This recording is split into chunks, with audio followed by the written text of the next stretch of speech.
Sa tingin mo kaninong record ang pwedeng ma-break o malampasan? Namili tayo ng 4 na records sa mga NBA player na mahirap ma-break pero sa tingin nyo mga boss kanino sa 4 na ito ang maaaring malampasan sa hinaharap? Una sa listahan ng 4,029 points sa regular season ni Wilt Chamberlain.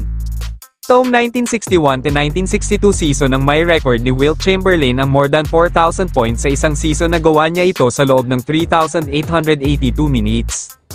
Kung may balak na burahin ang record na ito kailangan makapaglaro ang isang NBA player ng 82 games at mag-average ng 50 points per game. Next ay ang record ni Stephen Curry na 4,000 career 3-pointers. Sa 16 season ni Curry sa NBA mayroon na siyang 4,058 3-points made at ang sumunod sa kanya na si James Harden na mayroon lamang 3,175 3-points made. Mabibreak lang ang record ni Stephen Curry kung maglalaro ang isang player ng 10 season na may 5 3-pointers per game. Pangatlo sa listahan ng 40,000 plus regular season points ni LeBron James. Si LeBron James ang all-time leading scorer ng NBA sa ngayon na may 42,184. 22 season na si LeBron James sa liga at patuloy pa rin nadadagdagan ang kanyang regular season points. Kailangan mag-average ng 25 points per game sa loob ng 20 season ang isang player para ma-break ang record ni LeBron na walang mamimentes na laro.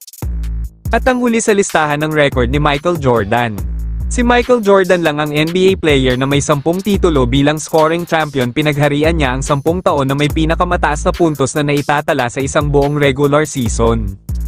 7 straight years na pinagharian ni Michael Jordan ang scoring title mula 1987 hanggang 1993 at noong 1996 hanggang 1998 3 straight years na sinungkit muli ni Jordan ang titulo bilang scoring champion. Kung hindi umalis si Michael Jordan o nag-early retirement baka 12 straight years siguro ang record ni Michael Jordan bilang scoring champion. Sa tingin nyo mga boss kaninong record ang maaring ma-break? Kung may komento kayo pakilagay lang sa comment section at ating pag-uusapan yan mga boss. Huwag sanang kalimutan mag-like, follow at share ng mga videos ko. Maraming salamat, ingat palagi at God bless.